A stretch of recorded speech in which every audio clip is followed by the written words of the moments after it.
in Emporium. In the Philippines, I want to say magandang umaga ho sa inyong lahat. And for the people in the US watching this live at the Emporium, good evening, everybody. Thank you for taking the time to at least check it out. Check us out. Emporium is a unique US base, the first of its kind. Okay, the first of its kind.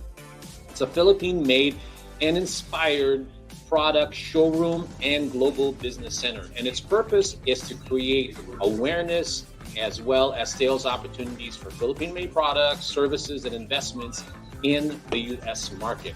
And Emporium is actually a physical place. Like I said, that's where I'm at right now. It's located at 3250 Wilshire Boulevard, number 602 in Los Angeles, California. So if you want to come and visit, please do so. We welcome you. Just go ahead and let us know when you're coming. Thank you. But what the Live Emporium is, this is one of the tools that we use to create the awareness, the sales opportunities by people watching, and hopefully organically, or what we're doing on social media is reaching other people. And I think it is. At the end of the day, what we want is that awareness creation. Okay, so that's what Live at the Emporium is. And today it is packed full of amazing stuff.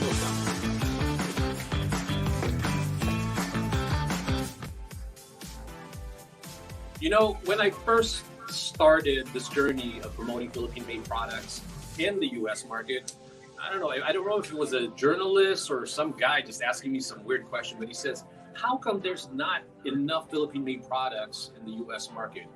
And the day that I heard that question, it's always stayed with me. I'm trying to figure out, why is there not more Philippine-made products in the U.S., right? Hello, everyone. My name is Ferdinand Soriano. I am the co-founder of Emporium, as well as your host for this live edition, the special edition of Live at the Emporium.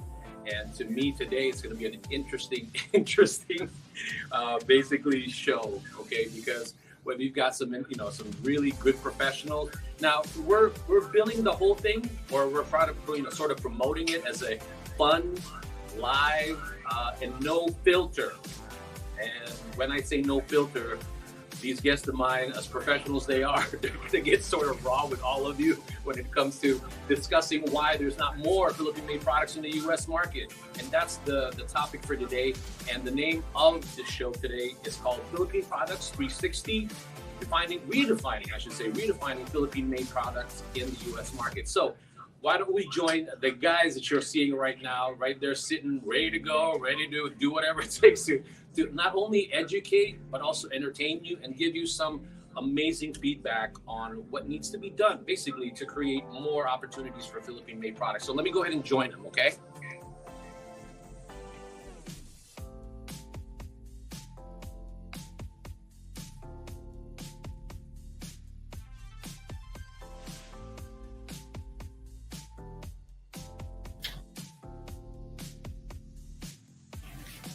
All right, guys, you are live. So why don't we get the conversation started? All right, so I don't even know where to begin. I mean, I don't want to be formal because this is all about being no filter, right? So why don't we just start telling everybody who you are, from right to left. So go ahead, Mike. All right, Mike Pestano here. I'm an independent consultant. My consulting firm is Iron Eagle Management Consulting, and basically what I do in a nutshell is I help bring brands into mainstream retailers from birth to finish. And I mean finish, getting it into the mainstream stores. That's it in a nutshell. It's basically brand management from A to Z. All right, so don't make me go point at you. Just go ahead, man. Okay, I'm Marc Ang. Thank you, Bong, for having me. Super excited for today's show. I'm actually, in this capacity, I'm on the logistics side. So I work with a company called Port Alliance, and we do all like A to Z solutions when it comes to logistics and getting these Philippine products over from the Philippines to the U.S. and dealing with container ships, dealing with all things from rail to ocean to trucking, and getting it to the stores and getting it visible in the storefronts for people to purchase. So very excited to be here. Thank you. Thanks, Mark. You see, you're being formal, man. Just say, hey, it's your turn. Thank you, Mark. Thank you, Mike, for that wonderful bio. I am Richard Villaluz. I am with Forex eShip. formerly known as Forex Cargo. We've been sending love back home for now going on 40 years.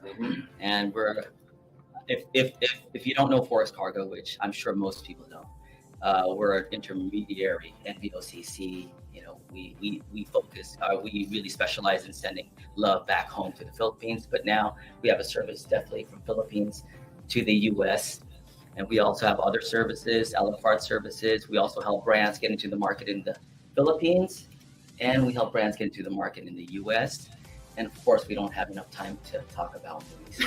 So There's only an hour there's show. only an hour show, and I have And to this share guy- the wealth. I gotta share the wealth. If this guy can talk like Not- wherever. I'm really shy guy. I'm really a shy Yeah. guy. Yeah, so to me, we should have a 2-hour show. Shy well, I'm- everybody for an hour. Anyway, so if you haven't figured it out, the reason why I invited all these guys, not only they're good friends, they're we vibe right away, but they also bring to the table the different factors of bringing Philippine products here. So when you're looking at them, and by the way, we have a special guest also. Mark, Lots you of gotta special introduce- guests. Oh yeah, we got Pugsley here, my dog who really wants to be in front of the camera, and also my goat Kambing. I'm big. There you go. Yeah. Dinner. I don't want to say anything about the goat. Yeah. Come bing. Exactly. Let's put her on the plate. Not quite. Anyway, so my point with these guys is that they bring something to the table that I think a lot of Philippine manufacturers need to sort of, take heed, or sort of maybe just take their feedback for what it is, because they've been doing what they're doing for quite a while now. And the feedback they're about to provide us is going to be enormous, like nuggets of wisdom. So why don't we get right to it? And the whole premise of today is not only to educate, like I said, elevate, and also empower, but we're also here to hopefully entertain. So if you're watching this and you want to tell us where you're watching, that would be great, so we can get an idea of what you guys think and where we're reaching. Now let's go ahead and start. Now, when I first started it, I said, how come there's not that many Philippine-made products? And this was back in 2013. To a certain degree, that comment, that's a loaded question. There has been Philippine-made products, but it hasn't made that same impact as all the other southeastern countries in the Philippines, the U.S. Some of these products, right? So that's why I think the question was asked. Now, the first question I want to go ahead and ask, and let's just throw it out there, and whoever wants to respond, okay? So the first question is more like, in regards to branding and packaging, what are some of the effective branding and packaging strategies that can help Philippine-made products stand out in the crowded U.S. market? That's a big deal, because it's one thing to take it, you compete with your Southeast Asian other countries, but also all the ones that are already here. So, anybody wants to jump in, go ahead and do that. Well, packaging. Yeah, Good thing I know you got started packaging. out Yeah. So Because I have a lot to say about that, which may not be enough. But Long to your point, when you said something you wanting to get more Philippine products in, and I've been thinking the same thing too for over a decade.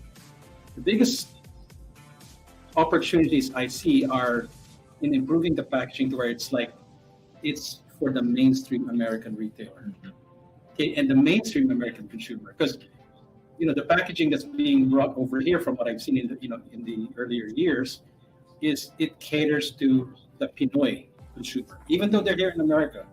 But if you want to cross over to the mainstream one that just wants to get an idea of what Pinoy culture is about, you got to put your thinking hat on and think about how that package is going to look for the non-Filipino. Yeah. Well, again, it's so when I speak to brands, right? Yes. And what you're saying is valid. But when I speak to brands, I really ask them, are you targeting the Filipino diaspora? Right? So that's a big Yes. question. So that's an important question. And most really don't know what to say, honestly.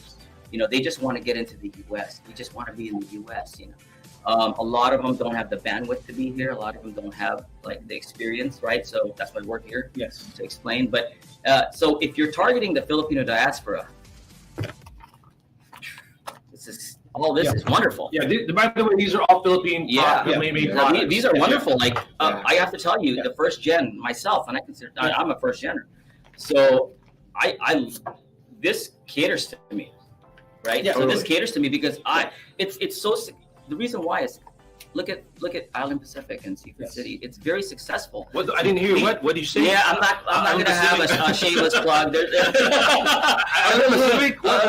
Okay. But it's just it's there. Like I actually am drawn to these types of products. I go when I go back home, I bring this stuff in my maleta, right? So and that's why we have this, the new service being a ship with Forex, where people that want products from the Philippines that really want that can get in Seafood City. They order this. So really, that's another question that you would ask. Yeah, for me as a consumer, I look at this and I go right away. It's limited to Ranch 99, and obviously the Filipino supermarkets. But I think a great example is Mike and I got so excited when ube ice cream was made available at Trader Joe's. And if you looked at Trader Joe's packaging of the ube ice cream, it was very mainstream. It looked like the other stuff that was on their shelves, leading people that normally would never look at that product to go pick one up.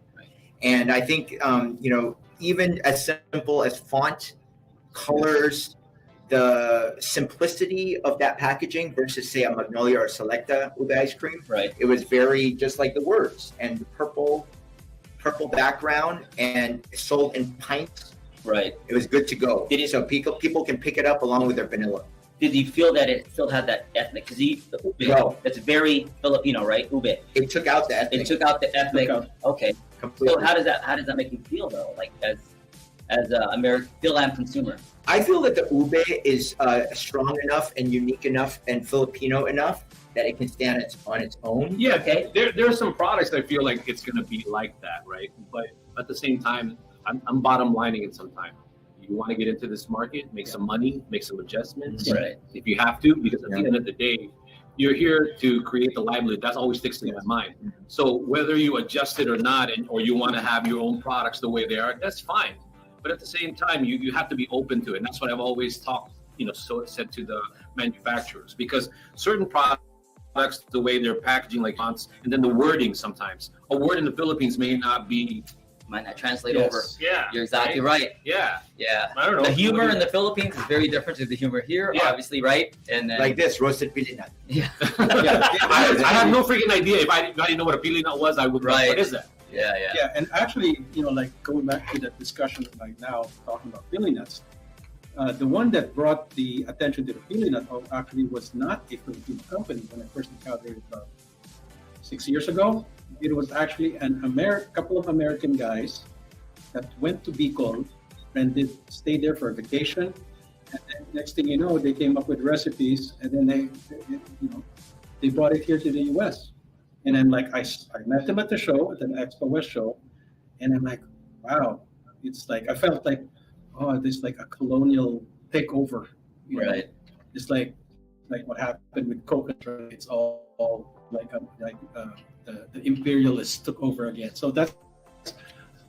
But to your point, there is a huge market. So whether you want to just tackle the Asian Filipino market, or you want to go big. If you want to really go for that home run, right? And get into like Walmart and bigger supermarkets, then you got to put your thinking cap on. But as you said, we want to bring more Filipino products in the mainstream, and the more we're able to sift through, and then look at okay, is this packaging going to fit? It may, because I've seen the type of packaging already work in Walmart, because they bring in the chippy, they bring in the clover chips, they even bring in the chicharron.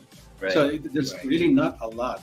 Speaking of that, I mean, can you expand on the recent one that you did? I mean, you attended a Natural Product Expo where they actually, how big that sucker is and what they were talking about, the Philippine products? Yes. The recently finished Expo West last month, it's the world's biggest trade show for natural products. So natural products means like food stuff like this. Organic. Yeah, natural organic supplements. And there was about 80,000 attendees and I think 3,500 exhibitors from all over the world, and a few Filipino companies here and there, which to me is we're getting beat by there was a pavilion entirely for Taiwanese products, right? That's another discussion. Yeah, altogether. yeah, Why are we getting beat? Right. Why the F are we getting There beat? was more than a handful. There was about a dozen, more than a dozen. But All right. go ahead. But it was more fragmented. And what I saw was like there's opportunities because we have great products. We're the leading producer of coconuts, we're the leading producer of like ube and moringa. Oh my gosh, like this got me really a little bit stirred up. I was drinking this energy drink that was given to me, fascinating. Oh yeah, I remember that. Okay. And the moringa drink tasted so good. It was a moringa tea, but it was not Pinoy. It was an American company which they source the moringa from India and the Philippines. And like it looks like it was neatly packaged in a red, kind of like a Red Bull can. And like, wow, there's opportunities in moringa because it's really going mainstream now. If people don't know what a moringa is, it's right to your left there. Yes. Yeah. So those are some of the moringa products. Yeah. These are mostly tea. The one that you're talking about was mostly what, like a drink, like an energy. Ready to drink. Yeah. Just like just like this one here. Yeah. But that's not ready to drink because I actually opened one and it was I was halfway through it. I think you got the wrong one. You got the concentrate. I got the concentrated. This is the one that you were supposed to drink. Oh my God! Yeah, we're gonna here. Go ahead. Okay, but I loved it because I love sweet stuff. So wow, that worked. But let me try how it's meant to taste because I was really okay. bad? Is that really that? Oh. All right, so that's mine. And This is from a company called M2. M2. It's made out of malunggay, okra. Right, and the superfood has been around. Yeah, okra really attracted me. Okay, cheers, guys. Yeah. Okay. Cheers. Okay. Moringa tea, okra too. When I first good. tasted it, it reminded me of Snapple or a sweet tea. Yes. Right? It's very I don't know. It's For all the really people, good. It's It's got a hint of moringa.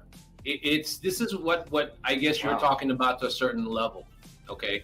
Obviously, everybody will have different varying degrees of opinion about the ingredients and how much is this, how much is that. Right. And it's encountered that. But anyway, to get back on track, to me, the thing that I always just am fascinated with the way products are marketed is, like I said, there's always going to be a need to tweak the product, right? Yeah. I'm sure you guys have your own stories of a product. You see, wow, you know what, marketing, this is a good product, but marketing wise, that's not going anywhere. And that's how I feel. Like you said, it tastes too much like Snapple. Mm-hmm. And I'm like, what is going to distinguish this from Snapple in the market? Because it tastes like peach Snapples. Right. Yeah. And that's the thing. I'm working with the manufacturer, the director right now here in the U.S. with this, and the thing is that the Snapple, as good as it is, it's supposed to be natural too.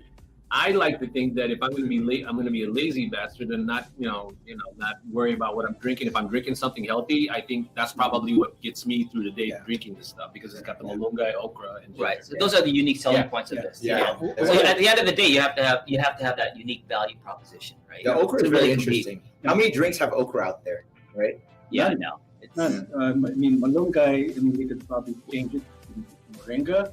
Right. That's what I'm thinking. The packaging can actually work. The color scheme and the style actually reminds me of like one of these American brands. Like I don't know if it's like something to do with this apple juice. It's a Treetop. Yeah. That reminds me of that. I don't think so. It looks too Filipino. Yeah, but it's still Filipino, but it's which is okay. Again, which is okay. Yes. Again, who are you targeting, right? Right. If these brands really just want to get in here and want to partner with a distributor and they just want to distribute through the channels of the Filipino supermarkets, then that's a winner. That's a winner also. Mm-hmm. You know what I'm going to do is I'm going to go to the next question because we got an hour, right? Yeah. That's a good segue. So the next question I probably want to ask you guys is this. I'm going to go ahead and show the next question, but it basically talks about the logistics and distribution that you just said. So let's hover a little bit on that one. So the question is, in my mind, my question, the heck? So what are some challenges and opportunities in terms of distribution and logistics for Philippine-made products in the U.S. market? I would think Mark would know a little bit about that. But I also wouldn't. I'm But sure it's you okay, would. Mark. Let me go ahead and Mark. Yeah, I think that a lot of the people that make these amazing products don't realize the costs of getting it here and getting it has to be in bulk. That's where the marketing and all the other stuff comes in, because you have to have a viable business, and for it to be able to sell in order for you to make a profit. But what I see a lot of Filipinos doing is jacking up the prices too much. Yeah. And the lack of understanding that, believe it or not, if it's sitting on a shelf and $4 versus $5 does make a big difference to the consumer. Because if you're shopping for your family and you're saying, I want just a dessert snack, you will go for the cheaper option because there's a lot of substitutes available. Yeah, because for example, I guess this would probably sell for $350 at a Philippine store. But here I can say, looking at this size and type of packaging, this is like a $249, $99 type of tray. Right? Yeah. Or even But Marc $1.49. makes some good points as far as the logistics costs as well. Right. That's what you're referring to. Yep. Also, That's good. That's got to come in. SRP. Yeah. So that affects obviously the SRP because of your cost of goods or landed goods, right? Landed costs. But there's a lot of other challenges too, like tariffs. Like obviously, the Philippines and the U.S. they have a good relationship, right? But there are still some barriers there. But as far as food and beverage is concerned, there's a lot of documentation, compliance, things like that, right? To be able to do that, FDA registration, DUNS, and DUNS is huge. Yes. I don't know why, more manufacturers in the Philippines don't get their DUNS, because it will make it easier, right? Because the FDA registration here in the U.S. so easy. So easy. Yeah, and that's a tip, Yes. and he's correct about the DUNS. It's not just limited to the Philippines. A lot of other countries that I've dealt with, they don't have a DUNS, and then first thing you want to do is get money. Yeah, and maybe they don't know, right? That's why we're here. Yeah. Since I'm the host, anyone care to define what a DUNS is? DUNS, by the way. You want to go ahead? Go ahead. Well, basically the DUNS. I'm not going to Dun and Bradstreet. It's not DUNS. It's It's Dun and DUNS. Bradstreet. It's Dun and Bradstreet. It's basically a company's, like when you register for one, it just shows you what your credit rating and what the company is about, and it's registered here in the United States. And they also have, have it in other countries, In other as, well. countries as well. DUNS Philippines is there. Yes. And you know what? At the end of the day, in layman's terms, it makes you legit. Yes. Yeah. That's what it is. And it's free to get. Here, let's retract that a little bit. Hold on.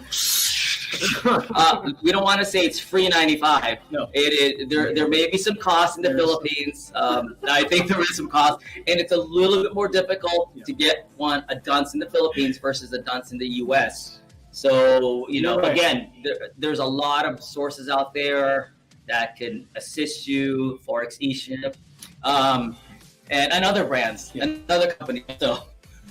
And really, it speeds up the process, right? If you do the work in the back end and the front end, then it becomes smooth. And that's the whole thing about working with custom partners like our company, is we ease that process, and we deal with CFS, which is where your shipped goods have to go through a customs inspection.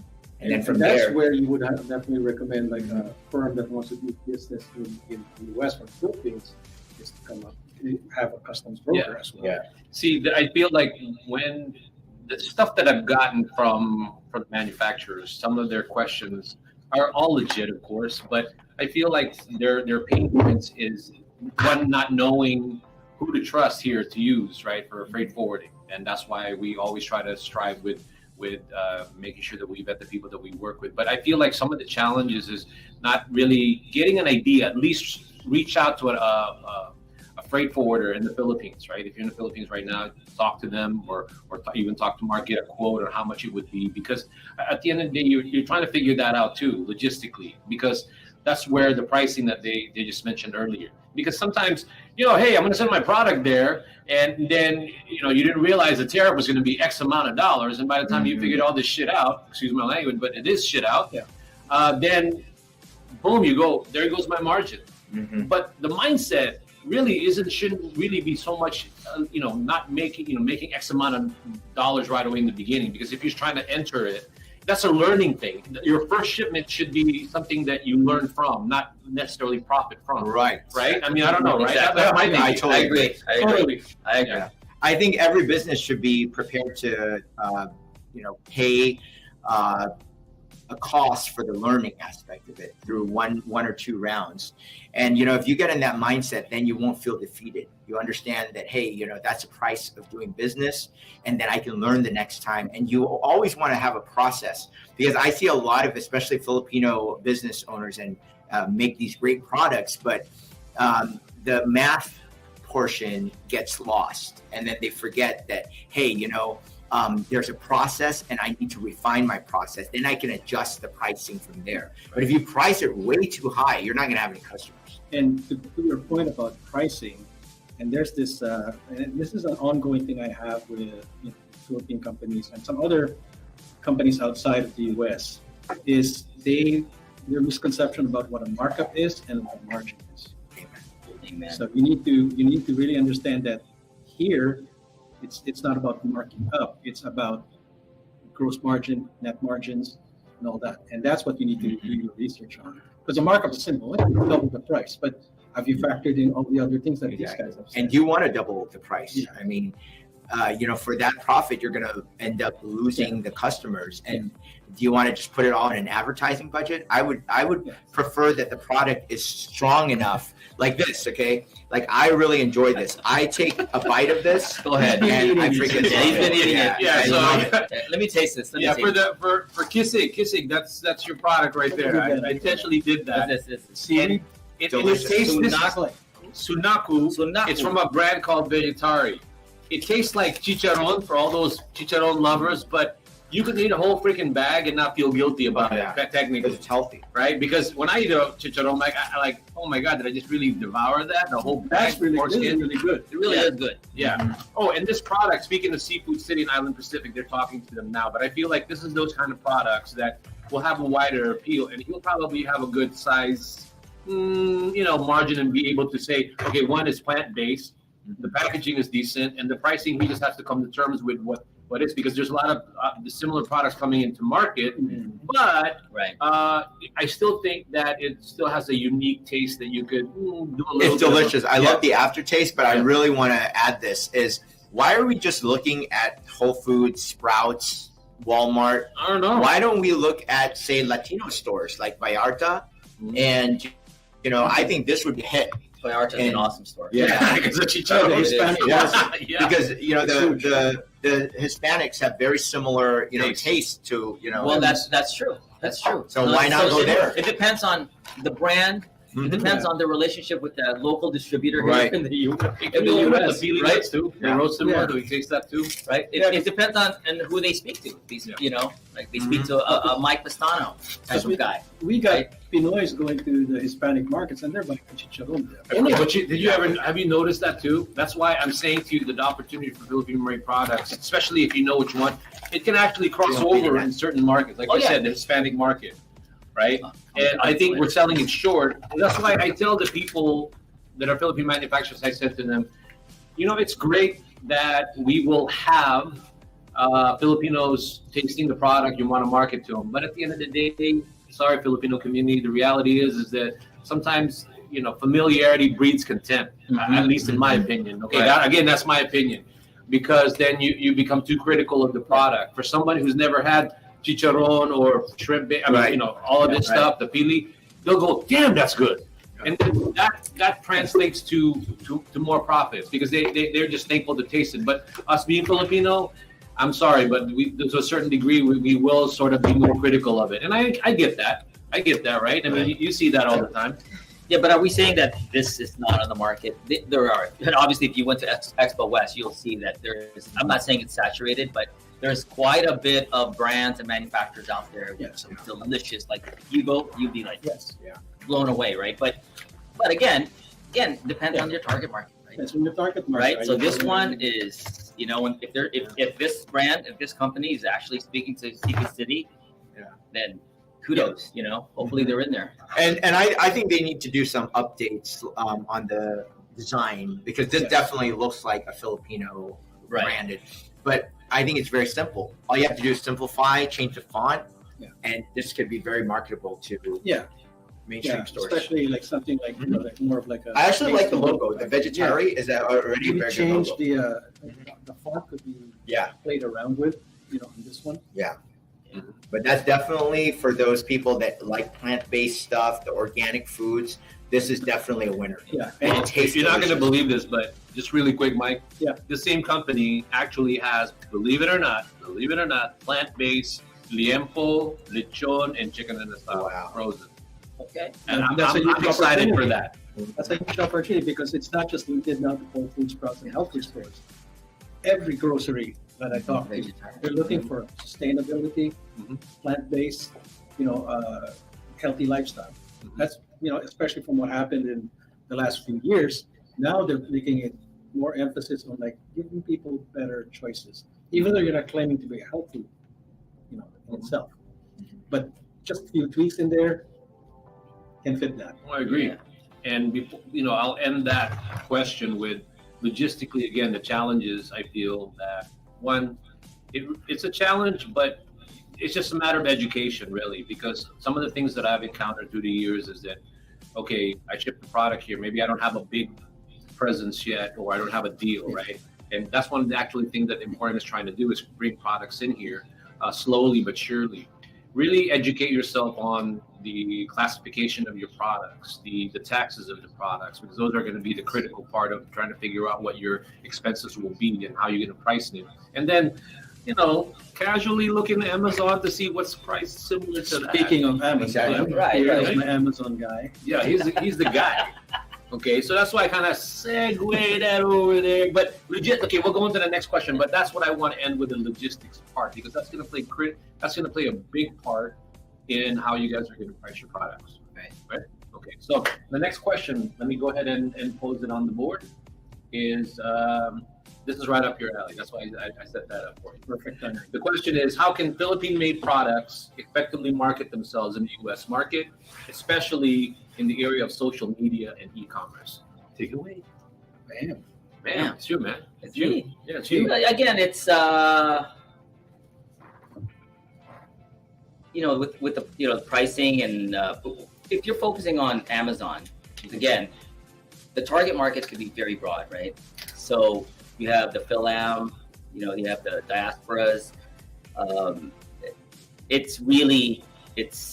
The opportunity is endless.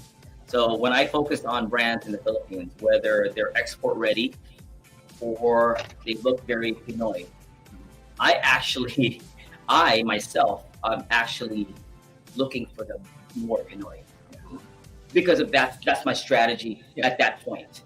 Well, Okay, so that's my strategy at that point. Mhm. Okay, there's another aspect to it, that we can get into. Obviously, that's another conversation, or it could be a conversation that we can have now. But but Philippine products that they sell, let's just say at a drugstore in the Philippines, that's very popular. That's not offered here. People are looking for that product, so I'm going to list that product on Amazon, right? So whether it's the brand that's going to be coming over, or if it's an individual here who wants to sell on their own Amazon account, who want that business, Mhm. that's what they need to focus on. That's what they need to think about, what their strategy is really, right? So, but I don't really see any challenges as far as selling it on social media or other third-party marketplaces. It's really the challenge is really getting it here. Yes. Logistically, Yeah. the cost. Do you have the finances to scale your business? Right. So do you have, because there's also warehousing fees that you have to think about, right? Logistically, distribution. Are you going to be partnering with 3PLs? So there's a lot of factors. So See, with you, I think that with your platform, and what was the platform called? Colo Pacific. There you go. Yes. This platform, you just check it out, because I always want credibility and for you guys to vet what we're saying here. And Richard is amazing what he does. This guy stays up late making sure certain products, and I get what he's saying in terms of what He likes the Filipino stuff, but he's not technically marketing it to Filipinos. Yeah. So that's the thing. So I like that part, and his specialty is in the e-commerce line when it comes to that. I mean, he does other things, but at the end of the day, that's what I look at him as far as getting some feedback on it. But how about you? What do you think of what else we need to do? The question again is, especially in the area of media, social media, and e-commerce. Well, it's a very important segment. I just had a meeting yesterday with 8 of the brands that I manage, and the biggest discussion now is like there's a big shift going over now towards your own online presence, and what they're finding is that you get more bang for your buck, developing and selling your own brand through your own channels. So whether it be Amazon or through your own website, because one, you capture the customer on your own, right? Because if you're just going to rely on like Whole Foods or the Kroger's, all these big supermarkets, what we're finding is that yes, it's important to get into the brick and mortars, but that where the world is heading right now, and these are American companies that I'm talking to, they're seeing the shift where that's why it's so important. Okay, that you have a presence on Amazon, but then that's where the social media influencers. Actually, these companies actually pay social media influencers to pitch different types of products. So you really need to get up to speed with your TikToks, with your Instagram, Facebook. It's kind of you still have it there, but based on what you've also experienced, where you get more bang for your buck, doing Google SEO, Amazon sponsored ads. That's where it's heading, and that's where the opportunity is for Filipino brands, wherein like you don't have to pay somebody $150,000 to just figure out how to get into the American market, and some companies have actually done that, paid $150,000 and got no results out of it. Right. Yeah. Like, I think as a consumer, I really look at, these days, everything is Yelp, right? It's social proof. It's when people will say, oh, this is good, and that makes me look at a new product and try something new when it's a recommendation from a friend. And so the world has shifted from a real top down, like you said, people paying $150,000 for an ad campaign. Yeah. That's almost become obsolete. It has to be bottom up. It has to be user crowdsourced. Yeah. And that's when there's a good product now, is that word of mouth. Yeah. And we're seeing that more and more. Yeah. Yeah, no, but at the end of the day, every valid point, strong online presence. Mm-hmm. Okay.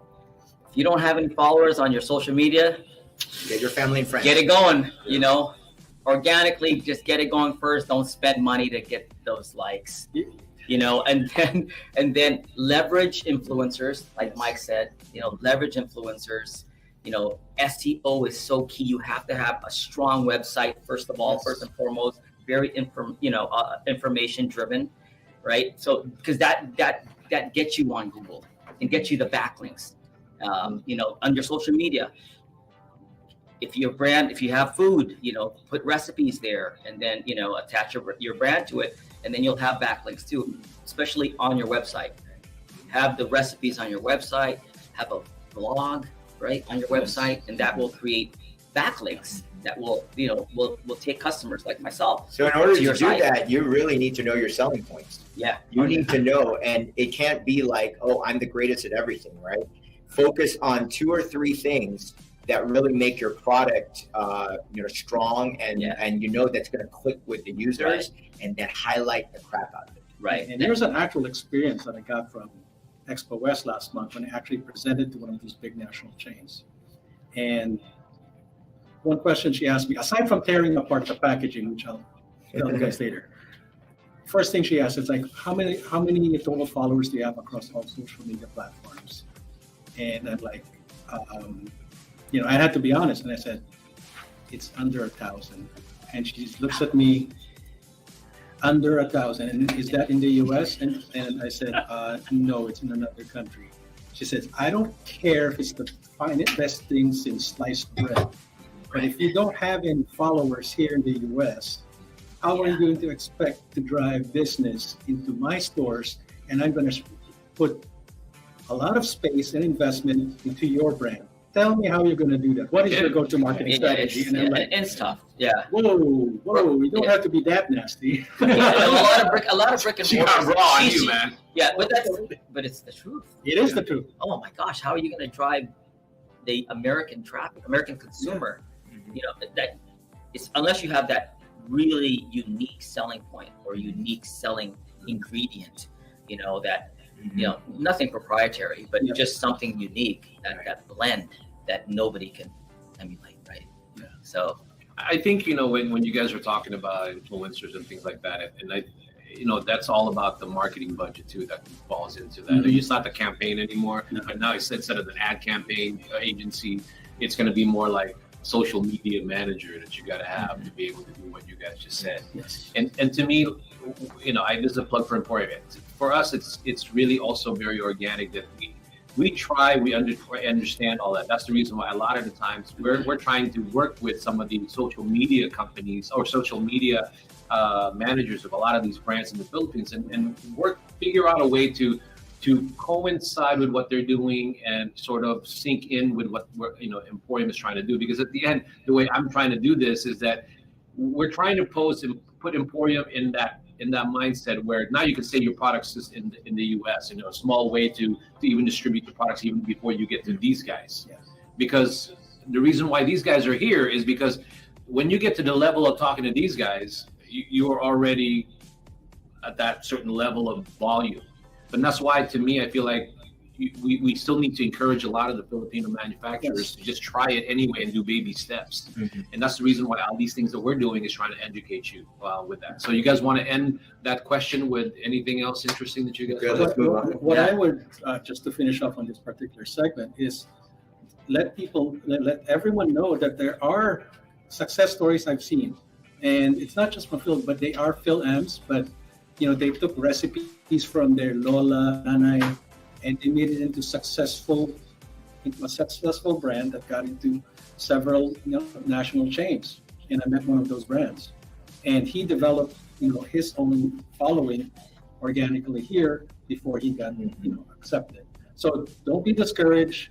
Like you may have something like a hidden recipe, a secret recipe that may just stick with the palate of people here, and we've seen that at the show. I mean, I saw like at least 10 companies with different chili crisps. Yeah. yeah, oh yeah, So that's just I love them all. yeah. I'm gonna go interrupt you guys and sort of end that question with this product, right? We're gonna do a taste. Let me down this. Let me get this ice tea.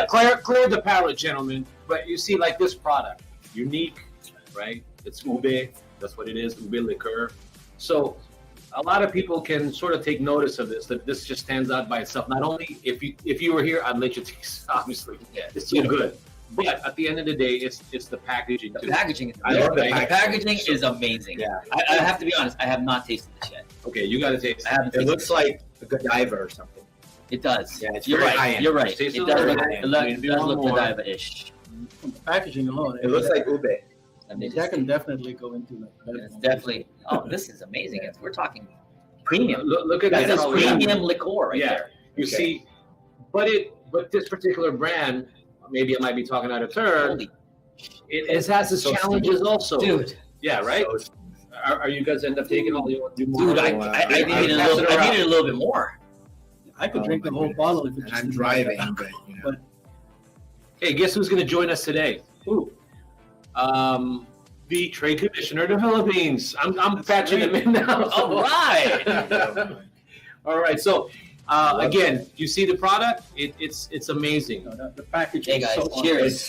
it's the best. But if you look at it, it This is has its a- challenges. Believe it or not.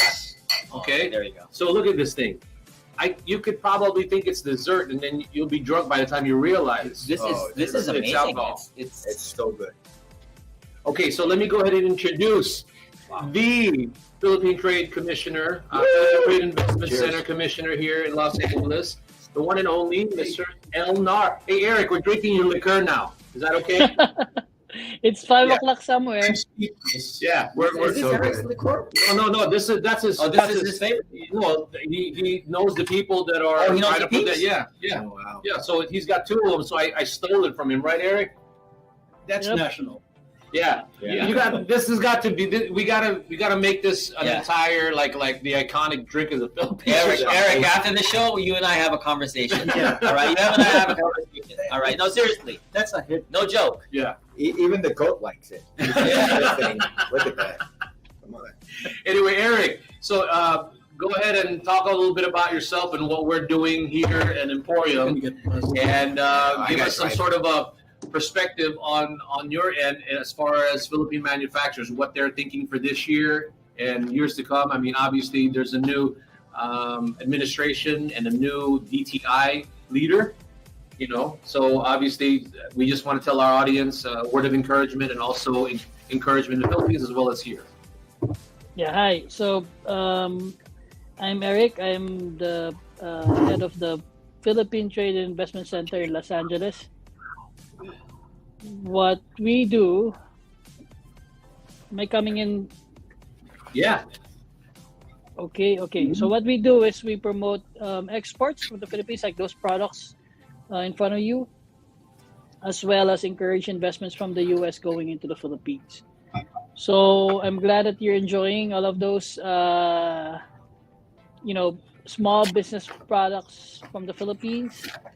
Very unique, I would say, like ube liqueur. Who would have thought, right? That you could make ube liqueur. And then All I know is tastes like dessert. These guys are going to get drunk soon. I mean, they might start eyeballing that other one that you have. It's not open yet. Oh my God. Yeah, and it's like we're doing pulutan here. Oh yeah. No, So that is a legitimate hit. That's delicious. So ube liqueur, that is something that, what I understand, came out of during the pandemic.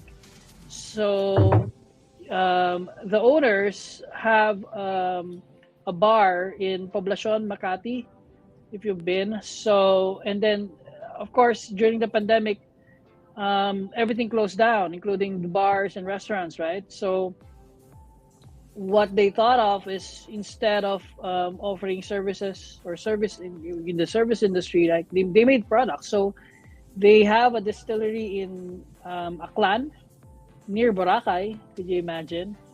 And they came up with this drink, ube liqueur. So ube is all the rage here in the U.S.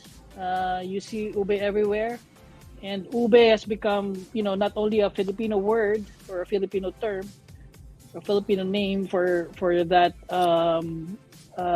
crop, but it's just become part of the it's everywhere. It's let's see if we could open the other one. I think it's almost gone, Eric. I think it's almost gone. We're eyeballing your other one.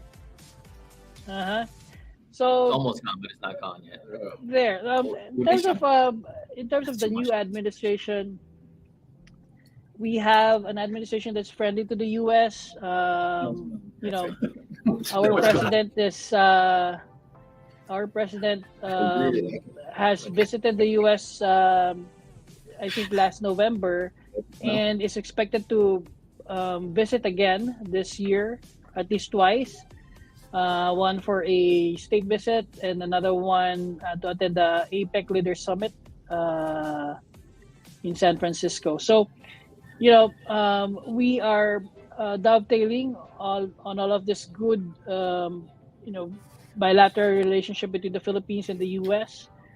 And hopefully we could bring more small business products, SMEs, we call them in the Philippines, small and medium enterprises, to the U.S. and not only to the Filipino-American market, but hopefully to the mainstream market as well. You know what, Eric? I want you to join us on this next question. Just jump in at any time, because I think it's going to be right up there with what you do for the Philippine manufacturers or Philippine trades investments in the U.S. market. So I'm going to go ahead and pose the question, only if I can bring it up. Let me see. The question is, hold on. While you're doing that, you guys can jump in. I mean, Well, I'm just Whatever you want to do. flabbergasted. I think this is a great starting point. Yeah, I think it's a model for what a good product is, from packaging I mean, to come on. the flavor. That's Pinoy pride right there. Yeah, that's really And it's the exotic, but at the same time, It's amazing. luxury. relatable. Yes, yeah, and it's just got a lot of things going for it. They It's really- got an award too, world's best liquor, world liquor awards rather, world's best cream. So all these guys, Derek, will be talking to you soon. Yeah. No, I'm gonna order some for sure. Yeah. I mean, I know it still has its challenges, right, Eric? Like I was telling everybody, as good as this product is, there's still some regulatory or compliant issues that needs to be addressed, right? So that's how I'm going to lead into our last question. Okay, so the question is, how can Philippine-made products ensure consistent quality and meet the regulatory standards required for distribution in the U.S. market? So, got great product. It probably can command premium pricing because of the way it is, right? Mhm. But now, how do we deal with that, part? How do we, make it compliant to be able to get into the U.S. market? And that's probably one of the challenges that Philippine Products has done. I don't know if sometimes it's budgetary reasons. It could be they just don't know and they need to be more educated about it. I have no idea. Maybe my professionals here can tell us a little bit about that. Yeah. You go Okay, on. so go ahead, Mike. Go ahead, Eric. Go ahead. yeah, Eric. so for Eric, us, sure. Yeah. Sure. For us in the government, we help them from the Philippine side. So we have the Export Marketing Bureau under the Department of Trade and Industry. Basically, they help exporters deal with the regulatory requirements in the U.S. And then from our side here in the U.S., when we match them with importers, we make sure that they are aware of all of these regulatory hurdles, especially alcohol, which is heavily regulated. Although it can be daunting, but to an experienced importer, they can easily take care of this. One I would say requirement that is the starting point is the FDA. Regulations or FDA permits. So FDA in the Philippines, as long as they have FDA in the Philippines, US FDA would recognize most of it. So that's they're already halfway, I would say, if they have FDA compliance. And then we help them even with product development, even with packaging. You've been raving about the packaging. We're trying to elevate the level of our products from the Philippines, and we share with them whatever we see in the market. So those are some of the things that I could share, and I'm sure our experts there have a few things also to contribute. Yeah, I was thinking actually that, I think a goal should be to move a lot of the production here. So if you wanted to have an American presence, instead of trying to import the liquor Yes. from the Philippines over here, just have the recipe here and then produce it in an American soil. And then that would bypass all of the need for dealing with customs as well. And then you can also probably have economies of scale if you have a location here. So these are type of things that always think out of the box. But I think that's where a lot of the product developers really need to put their mind in what is the easiest and simplest and cheapest way that I can make my product and get it to the customer overseas. If I can Another quickly option. comment on that. Yeah. Another Sorry. option to what Mark Okay, was saying. go ahead, Eric. No, sorry. I just want to quickly comment on what he said last time. So, in terms of the manufacturing here in the U.S. for Philippine brands, it's happening, especially for products that are banned or not yet accepted in the U.S. For example, meat products. So big brands in the Philippines would have them manufactured in the third country, which is accepted in the US or in the US itself. So yeah, it's already happening, and it's really an option. But of course, for me personally, I would want the products really to come from the Philippines, because when it comes from the Philippines directly, it helps a lot of people have employment. It redounds to our economy. It gives a lot more value, I would say, to the Philippine people. Not to discount that option, and it's also important to consider that, especially when you're brand building in the U.S. So instead of other people using your brand, or maybe other people copying the key aspects of your brand, then might as well have it all manufactured here, if under your brand, if that's the only option that you have.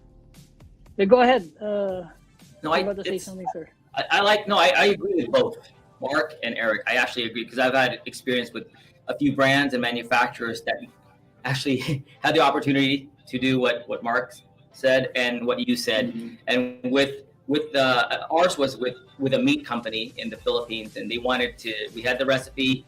They want us to look for a canning company here. We found one. It's not a problem, meat. But the thing is, we were like, most of our consumers and our clients, and myself included, really wanted the authenticity of that Philippine product. Is the taste going to be the same? Yes, the recipe is going to be the same, but the meat's going to be different. And at the end of the day, if you do that and you manufacture and you can and you tool pallets load, and the taste is. Obviously, you have to do some testing first. You wouldn't just pull the trigger. It's kind of like New York pizza, right? New York pizza will always never be the same outside of New York. Right. Even though people have imported the water and ovens and. Right. How about the speaking of this particular product? How about this? Where couldn't you do like I don't know the manufacturing wording, but a component marketing where you combine all the products, and then maybe you added here or something. You know what I'm saying? Yeah. Right. That's kind of what I was going for. I wonder if that's the same thing, That's Eric. true on the regulation, because I noticed, because it's in dairy. Yeah. You know how protective the U.S. is of the dairy market here. Then you're going to get the Department of Agriculture of the United States involved. In this, because we had this issue wherein they limit Canadian products coming in because it's a threat to American farmers. So same thing we want to look at here is like maybe it's a better selling point because the cows there are better. Yeah. But then we will have to look into the USDA's It would have to regulation. depend on the You'd have to do what that. is necessarily the cream concentrate. What is that exactly? Yeah, because here's my thought. Okay, good or bad? I'm just thinking, like, for example, there's just my opinion again. But sometimes when you when you go to Panda Inn, right? Okay, you notice the Chinese food. Okay, it's a little bit kind of odd to me. It's not as authentic. It's American. It's Americanized. Yeah. So maybe having two versions or something of it, because you can have where it's made for the market, but there's one that's authentic. Whatever you want to call it. How about working your way up too? Because a lot of times you just got to get the job done in the beginning to get the product out there and on the shelves, and then make it more authentic as you go along. Yeah. But I get it. Remember, it all boils down to who your target market is, right? Yeah. At the end of the day, I keep saying it: Filipino diaspora, or you go Americans. authentic, or you want global. Yeah. So I see this as a global brand going through. All the liquor stores in the bars. Yes. When I think about the livelihood, the fact that the main ingredient is the ube. Yeah. I still think you're touching on creating the livelihood part of it. You're still creating that because what's the trade-off? I don't know. I'm not good with numbers to a certain degree. The trade-off of the amount of ube that you'll sell, and then maybe skimp a little bit on the other side of it, but you're selling so much ube, right? Because it's authentic. Then that may make up a little bit of the fact that maybe it's made here. It's for every company to make their own decision. And I just want to say this about Jollibee, for example. Jollibee came here, and their food is very different from the Philippines. Yeah. Special, and the pabo tastes a lot less sweet than in the Philippines. So they adjusted to the market here, and their flagship product was the Chicken Joy. Great mind. Great mind. You know, we have the same thing. We have the same thing. I was going to use them too, just like San Miguel. So the reason why Jollibee is so successful because of the brand itself, right? So they focus first on the Filipino diaspora, right? That's what they focused on, that diaspora marketing. They really adjusted their menu to the American. Yeah. And you see it in social media now. Yeah. Oh my gosh. And non-Filipinos, they just so many influencers and YouTubers are all about the crispiness of the Jollibee, but also San Miguel. Though. Look at San Miguel. Yeah. They found a niche. They found a niche. It's more of a premium now. Yeah. They market it as a more premium beer brand. And that's not like that in the Philippines. Right. It's like the Bud Light. Yeah. It's Bud Light. I like it. It's 12:59, and these guys can go another hour, but I promise that we do it in an hour's time. And Eric also has, I'm sure, appointments also. But I just appreciate for people watching it live now or people who are going to watch this recording, I'm going to market the crap out of this interaction here because we have a lot of nuggets, again, going back to what I said originally, that you guys should take into consideration. But we're going to do a lot more show. Hopefully these guys will have the time to do it. But I'm sort of done with, very formal discussion. I would rather have these sort of, we're just shooting the shit or the breeze, whatever. Yeah. And because then hopefully you share this, tell everybody else, but that's what we intend to do. We want to be educating a lot of people, but entertaining them, but being real as opposed to the opinions of whether a product is great, your product sucks, or all of that. At the end, by doing all this, hopefully we can uplift the brand, the Philippine brand, and create more livelihood, which is that's the bottom line. I don't give a crap about awareness. I don't really give a crap. I'll say that again, or even go to the point where I don't give a shit. The reality is that we need to sell products so that you can create the livelihood in the Philippines. All the talk about awareness, that's amazing, but we need to do that. Can I say something though, really fast before? We all have the passion. I can feel it. I can feel it from Eric, all of us. Well, Eric, he's the commissioner, so it's part of his job. It's part of his job. But for us, I feel that the passion of giving back to the Filipino community, I think we all have that in us. Important. Yeah, it's whether it's a corporate responsibility, social responsibility, whatever it is. But I'm not woke. Ditto. You're not woke. No woke. All right. Okay. If you guys want to say something really quick, go ahead. Mike, you want to end it? Thank you so much, Ferdinand, for inviting myself and everyone here.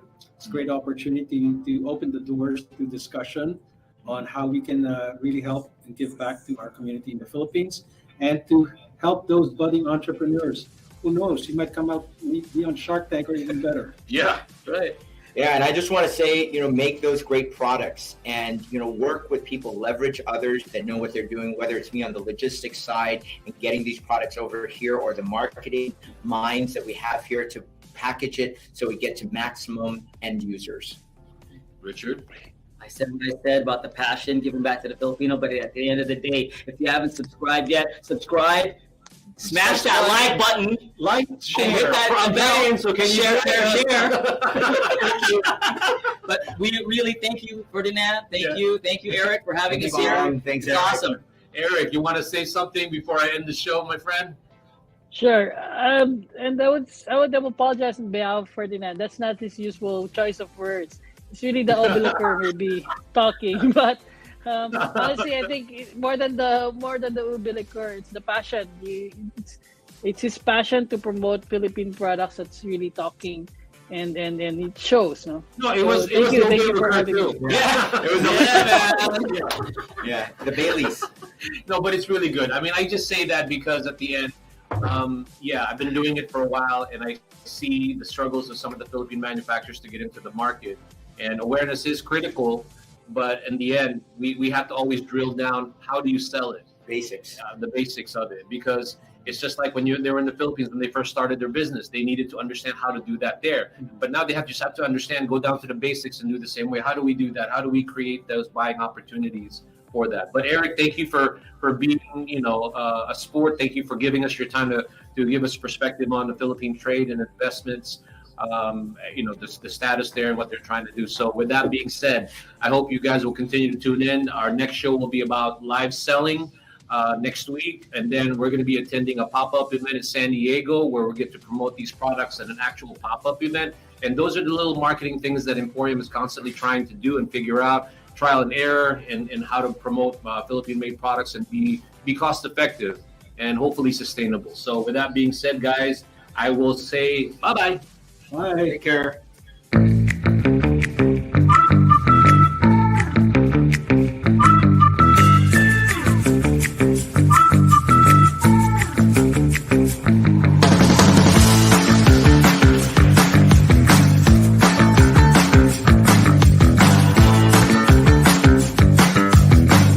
Currently live in Emporium in the Philippines. I want to